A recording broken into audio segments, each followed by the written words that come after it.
नए और आने वाले हैं। उत्तर प्रदेश में अब तक लगभग मेरा अनुमान है 15 लाख के आसपास लोगों को ये वैक्सीन लग चुके हैं। फेज वाइज सबको वैक्सीन देने की प्रक्रिया चल रही है अनुशासित ढंग से, कहीं कोई दिक्कत नहीं, कहीं कोई समस्या नहीं, किसी प्रकार की कोई समस्या किसी के सामने नहीं। और यह वैक्सीन भारत सरकार निःशुल्क उपलब्ध करा रही है और भारत के लिए ही नहीं, दुनिया के अपने मित्र देशों को भी वैक्सीन देने का काम भारत कर रहा है। यह है नया भारत। कुछ लोगों को भारत की प्रगति बहुत अच्छी नहीं लगती। मैं एक राष्ट्रीय पार्टी के एक नेता का एक वक्तव्य सुन रहा था। उत्तर प्रदेश ने उनको कई बार सांसद बनाया। हाँ, जो जाकर के उत्तर प्रदेश के लोगों की खिल्ली उड़ा रहे हैं केरल में जाकर के, बांटने का कार्य कर रहे हैं। और किससे? अमेरिकन छात्रों से बातचीत करते हैं। वो इससे पहले भी कर चुके हैं। या तो आदत ही ऐसी है या फिर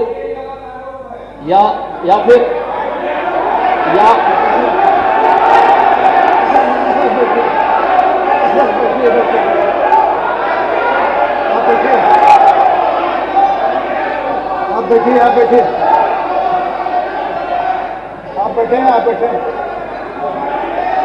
आप बैठे ये डिस्टर्बेंस ठीक नहीं है। आप बैठे कृपया बैठे।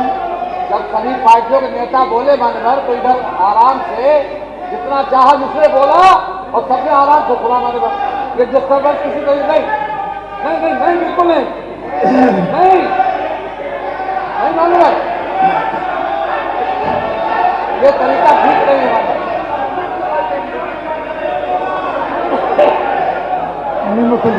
अध्यक्ष जी, आप बैठे। मैंने किसी का नाम तो नहीं लिया, मैंने नाम तो नहीं लिया किसी का, लेकिन फिर ये कहावत चरितार्थ हो गई कि चोर की दाढ़ी में तिनका। साबित हो गया ना। उत्तर प्रदेश के लोगों को और अमेठी के लोगों को कौन लोग अपमानित कर रहे हैं, कैसी तस्वीर प्रस्तुत की जा रही है। क्या कहा जाता है, यानी आप आश्चर्य करेंगे कि उत्तर प्रदेश के बारे में हमने तो कभी नहीं कहा किसी के बारे में।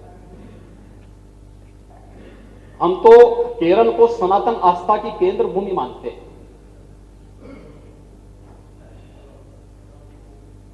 अभी मैं 3 दिन पहले ही केरल गया था। मैंने उस धरती को नमन किया।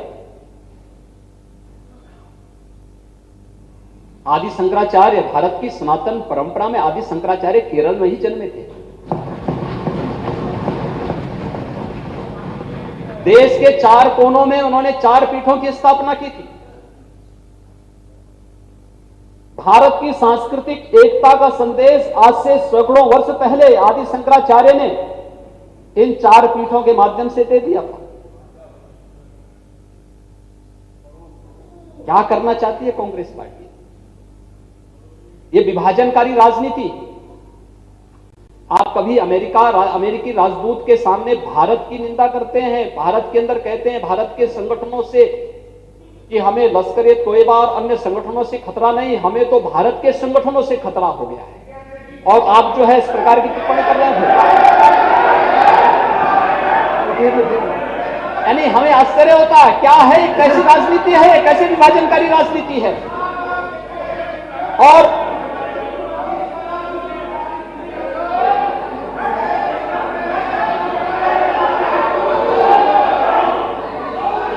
ये कैसा राजनीतिक संस्कार है महोदय, ये कैसा राजनीतिक संस्कार है कि आप उत्तर प्रदेश में जब आएंगे तब मंदिर भी याद आने लगता है।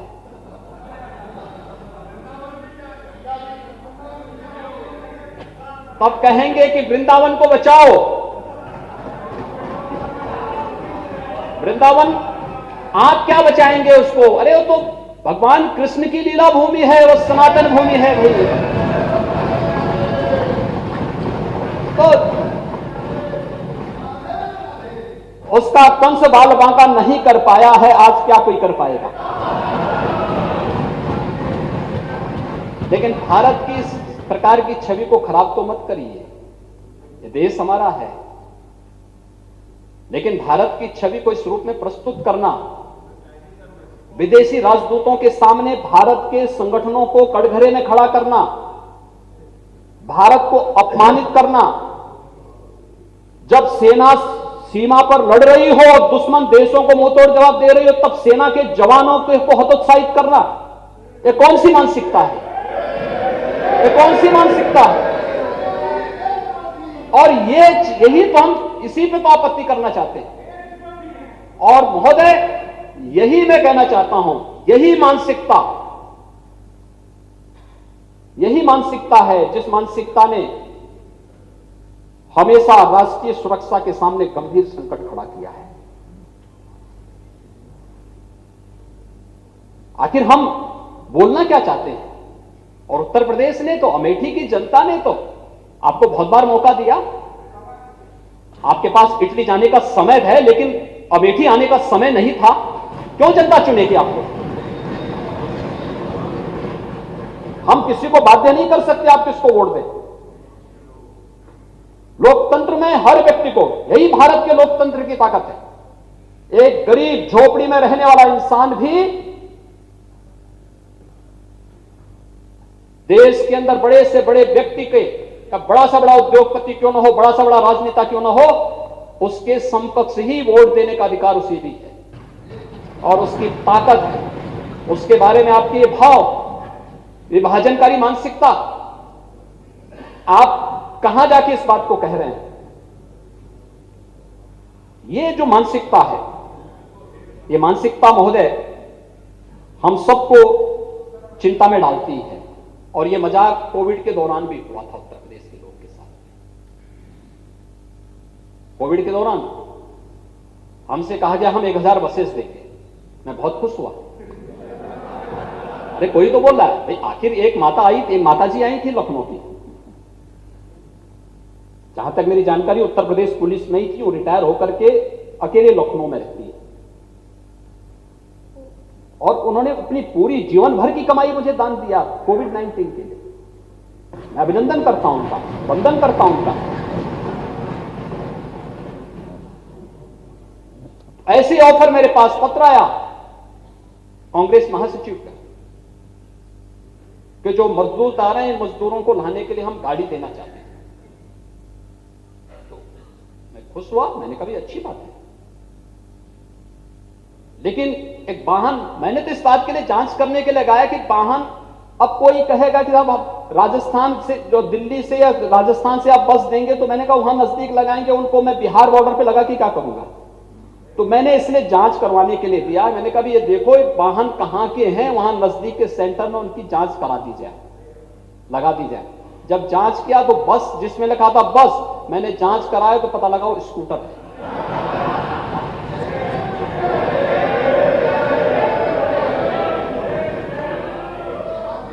डबल डेकर बस लिखा है, पता लगा कि जब जांच कराए तो पता लगा वो 3 व्हीलर है। और जब फिर इसकी और जांच कराई गई तो पता लगा कि इसमें से तो आधे वाहन ऐसे हैं जो स्क्रैप में जा चुके हैं, कंडेम है। ये मजाक नहीं है उत्तर प्रदेश के लोगों के साथ, तो क्या है ये मजाक करने की आदत? किसी व्यक्ति को, किसी परिवार को इस रूप में ये छूट कौन दे रहा है? और क्या राजनीति में महामारी के समय जब कोविड प्रबंधन हो रहा हो तब भी हम गंभीरता नहीं बरत सकते? हर एक चीज में राजनीति करना क्या आवश्यक है? हर एक चीज के लिए राजनीति नहीं होती है।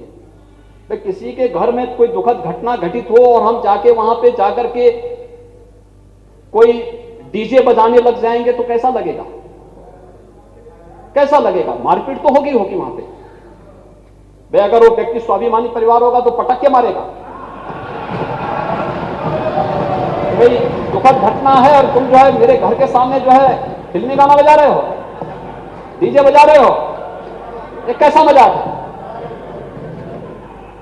और यही स्थिति करने का प्रयास हुआ उत्तर प्रदेश के लोगों के साथ, यानी कोरोना के दौरान भी, इससे पहले भी, और अब केरल के अंदर जाकर के भी यही हो रहा है, वहां पर भी ये चीजें हो रही हैं।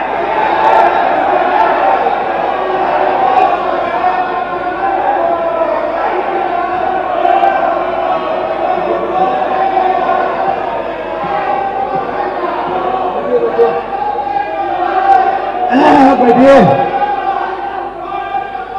बैठिए बैठिए बैठिए महोदय, बैठिए। आपका जानना कोई भी चाहता हूं, कथन कार्रवाई का भाग नहीं। अगर सचमुच कांग्रेस सरकार हमें बस देना चाहती थी राजस्थान की, तो कोटा में फंसे हुए 12,000 बच्चों के लिए उन्होंने बस क्यों नहीं उपलब्ध कराई?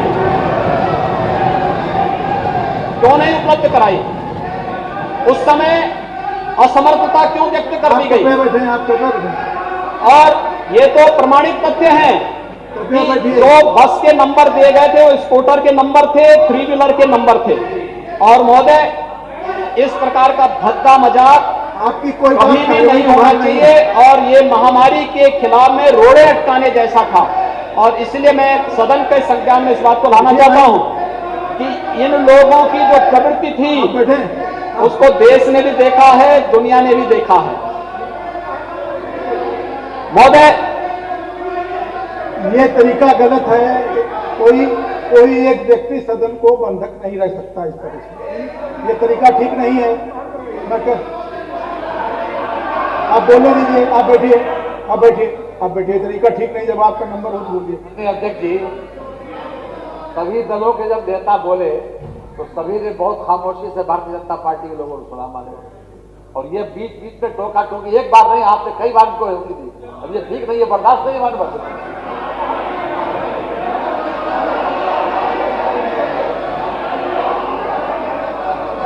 जो चाहा जिसने बोला।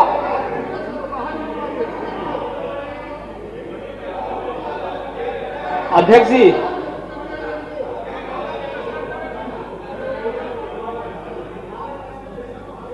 कोविड के दौरान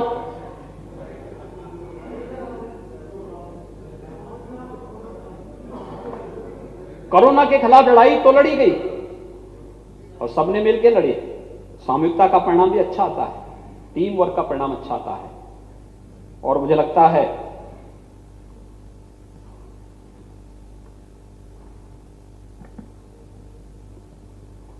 बहुत सुखद अनुभूति सभी लोगों को हुई थी, दुनिया से, देश से लाखों और करोड़ों लोगों ने जब हम लोगों को बधाई संदेश दिए थे। अयोध्या में राम जन्मभूमि पर भव्य मंदिर निर्माण का शिलान्यास का कार्यक्रम जब 5 अगस्त को संपन्न हुआ था,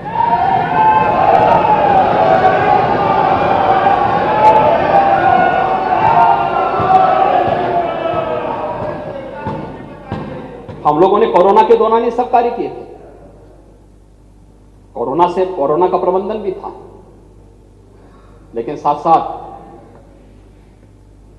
हम भगवान राम की उस उक्ति को भी चरितार्थ कर रहे थे जिन्होंने संत तुलसीदास जी ने रामचरितमानस के माध्यम से कहा, और जिसको हम बार बार कहते थे। उस समय लोग विश्वास नहीं करते थे कि अवधपुरी सम प्रिय नहीं सो या प्रसंग जाने हो।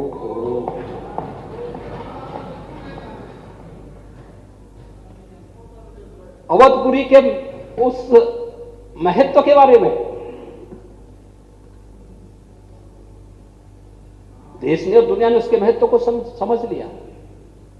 हम आभारी हैं उच्चतम न्यायालय के, और अगर राज्यपाल जी के अभिभाषण में इसका जिक्र हुआ है तो इसमें कौन सी बुरी बात है? ये तो राष्ट्रीय गौरव का विषय है हमारे लिए।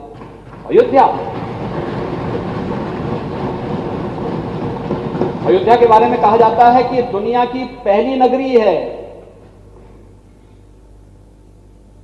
सूर्यवंश की राजधानी है। महाराजा मनु दुनिया के पहले शासक थे, वह अयोध्या के ही शासक थे। और एक समृद्ध परंपरा दुनिया के अंदर जहां कहीं जाएंगे, दुनिया ने राम को अपनाया। लेकिन मुझे आश्चर्य होता है, अभी भी कुछ लोग राम नाम से इतना विद्वेष करते हैं। पता नहीं उस कालखंड में, रामायण के उस कालखंड में राक्षस लोग क्या करते थे। आज भी कुछ लोगों को उससे परहेज है। मैं धन्यवाद दूंगा कांग्रेस की माननीय विधायक को, श्रीमती अदिति सिंह को। इन्होंने अच्छी राशि राम जन्मभूमि मंदिर निर्माण को दी।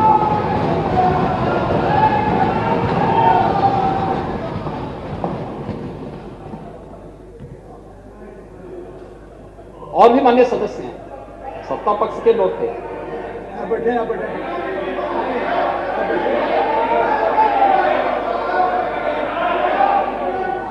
आप बैठिए, आप बैठे, आप बैठे, आप बैठिए,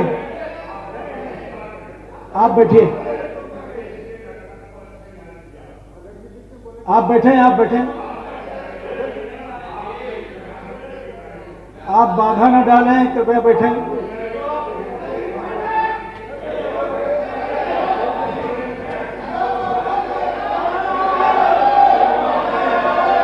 बाधा न डालें, बाधा। आप बैठिए, आप बैठिए, आप कृपया बैठिए, आप बैठिए, आप बैठिए।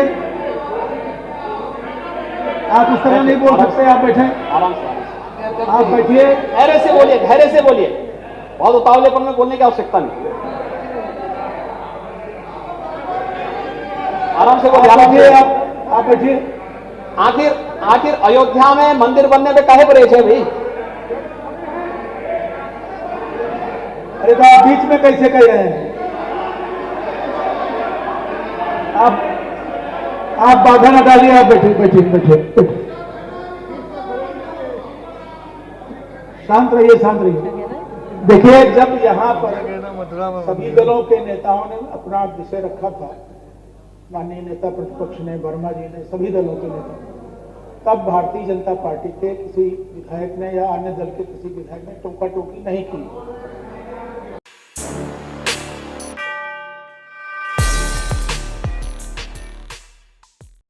ट्विटर पर किस बात पर हो रही है बहस? मोदी ने कौन सा बड़ा ऐलान कर दिया? इंस्टाग्राम पर क्या फैला है? क्रिकेट जगत में किसने छुड़ाए किसके छक्के? राजनीति में क्या हो रही है उठापटक? किसने किस पर कसा तंज? अब इन सब की जानकारी मिलेगी एक ही जगह पर। जी हाँ, सब्सक्राइब करके द हिंदुस्तान मिरर को और पाएं डेली न्यूज, राजनीतिक उठापटक, क्रिकेट की खबरें और भी बहुत कुछ, सिर्फ और सिर्फ द हिंदुस्तान मिरर। तो अभी स्क्रीन पर दिख रहे रेड बटन को दबाकर जुड़ जाए द हिंदुस्तान मिरर के साथ। धन्यवाद।